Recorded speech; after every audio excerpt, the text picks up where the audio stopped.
I'm back here today for another game review, and today I'm very excited to check out Crosstrack, the unique track-switching games. This is for 2 to 4 players, ages 8+, will take about, 10 minutes to play. And in Crosstrack, you are going to be trying to put your pieces onto this plastic board right here and connect from one side to the other. Doesn't matter which side you're connecting to as long as they are opposite each other, and if you're the person who lays down that last piece, you will win the game. It plays 2 players and 3 players, but it also plays 4 players in a cooperative version of the game. But are any of those versions of the game good? Let's open it up, and I'll tell you what I think. Alrighty then, we're going to take a look at what you're going to get inside of Crosstrack. So first and foremost, we have a handy-dandy rule sheet. It's just this right here. 2 pages, double-sided, no pictures, illustrations, anything like that. And it's pretty well done. Should have you up and running in no time at all. And honestly, this is rules for a 3-player game and a 4-player game, so really all you're going to need is that right there. Also, I can teach you how to play. I'm going to teach you the 2-player game. 3- and 4-player game are very similar, except you're going to have slightly different numbers of pieces. In a 4-player game, it's a team cooperative game. So, in Crosstrack, what you're trying to do is you're trying to get from point A to point B, so from this side to this side, or this side to this side. Just any line from here to there will win you the game, or any line from here to there will win you the game, as long as you are the last person to put down a piece or rotate a piece. So, you're going to start off with these pieces right here, and as I said, there's 4 different colors, because it can go up to 4 players if you'd like to play the cooperative version of the game. And you are going to do one of 3 things on your turn. First thing you can do is you can place down a piece however you would like to place down the piece. And there's 8 different possible orientations. So I might just go, hooray, like that. This is not my side. This is not my side. This is not his side. All the sides are everybody's. It's all about who is the person that connects that last piece. So now this guy might go over here and he might just, get crazy with it and say, oh man, I'm doing that, it's so nuts. And then go back to me, and I'm like, oh man, what am I going to do next? I might go like this.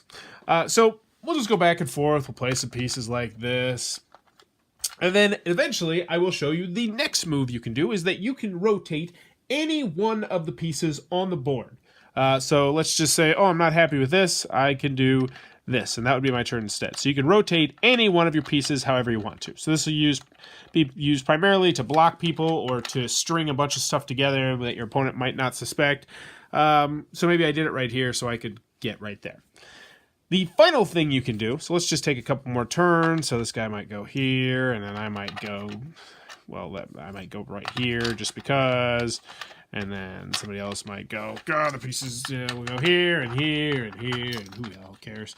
Somebody might go over there and then here. And then. Anywho, the final action you can do is that you can pick up one of your pieces and then place it somewhere else, rotating it however you like. So I might take this piece because it's over here for some stupid reason, and then just magically, pop it, I don't know, like, let's see, maybe like this.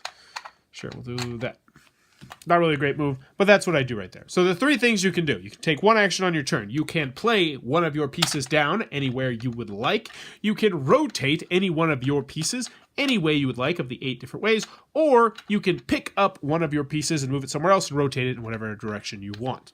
Eventually, though, someone will connect one of these 4 lines to one of these 4 lines, or one of these 4 lines to one of these 4 lines, at which point whoever makes that connection will immediately win the game. And that, in a nutshell, is how you're going to play Crosstrack. Alrighty then, Crosstrack from this company right here, who chose to use a really poor font that's hard to read. What are my final thoughts? Let's go over the pros, let's go over the cons. First, on the con side, 2 to 4 players, restricted player count. It is, the biggest con with this game is that it is an aggressively mediocre game. This is an utterly forgettable game that I can't recommend to anybody. I can't. There is nobody out on the planet I say, oh man, that's the game for you. This is it. So first and foremost, it's abstract strategy 100%. If you don't like abstract strategy, this is not going to be for you. It has a team version of the game that just feels tacked on. It's just like, there's no point to playing this team version of the game because it's not fun. The team version of the game is not fun. That being said, the 2 and 3 player version of the game is not particularly fun either, but the 4 player version of the game is less not fun, or less fun. I guess it would be less fun than the other versions of the game. Wait, are we talking about pros or cons? Well, cons, yeah. So 2 and 3 players, it's boring. It's just a boring game. There's nothing redeeming about this game, gameplay-wise. It's not interesting. It's not like, oh man, you did that the board is so small that really you can see everything that goes on with the game. Maybe if you're looking at this as a children's game where only children would play with the game against each other, then maybe they might enjoy it some, but not really. I mean, I played this with 6-year-olds and 7-year-olds and a 5-year-old to see if they like the game. They're like, eh. It's just not fun. That's the biggest con with this game, is it's not a fun game. It's not a terribly thinky game. There is strategy there, obviously, but it's not deep strategy, and it's just, ugh. There's no redeeming qualities to this game gameplay-wise. Continuing on to the pros, it's a game. It works. It's easy to learn. It's easy to teach. Components are pretty nice. The rules are well done. They come with little baggies to hold all your stuff. The box is not an awkward shape, so it'll fit on your shelf. Not that anyone's going to put this on the shelf, because it's so boring.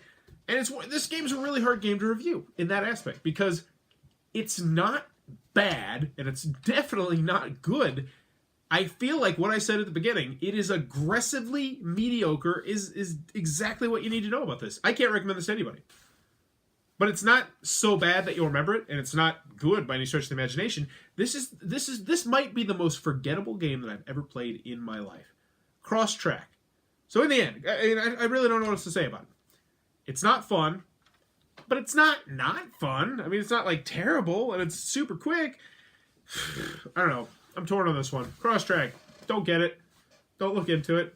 Don't play it, because if you do play it, you're going to forget it. Which, if you forget it, doesn't that mean you just wasted your time? So in essence, I think Crosstrack is a waste of time, because you're not going to remember what you did, and you're not going to have that much fun doing it. So yes, Crosstrack, waste of time, but not a bad game, I guess. Just not one that I'd recommend to anybody. Ever. In any situation, scenario, at all. Unless, of course, you wanted to stab somebody with the components, because it is very stabby. Like, I could easily, if I just took this on my arm right now, I could easily just cut open my entire arm. It's very jabby. So if you're looking for a game, to smuggle into a prison as like a weapon, this one would be the one.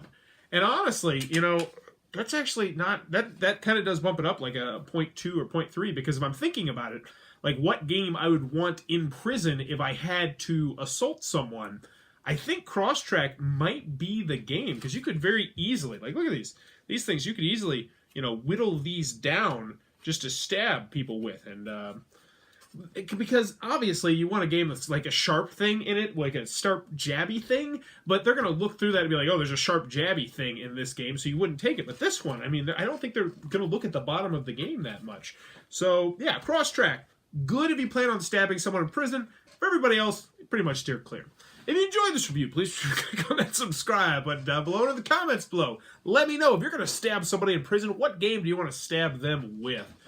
Ooh, man, I already said Crosstrack, but I got to think of another one. What's another component that would be very good to stab someone with? That's a tough one. Like, because I don't know, there's not too many components in games where it's like, oh man, I almost cut myself with that component. Like the War Sun and Twilight Imperium 3rd Edition, they're very sharp, but it's not a stabby sharp. Like, this is stabby sharp. Oh, man, that is a toughie. I have nothing. Let me know in the comments below. What would be your weapon of choice game-wise in prison? And as always, thanks for your time, YouTube.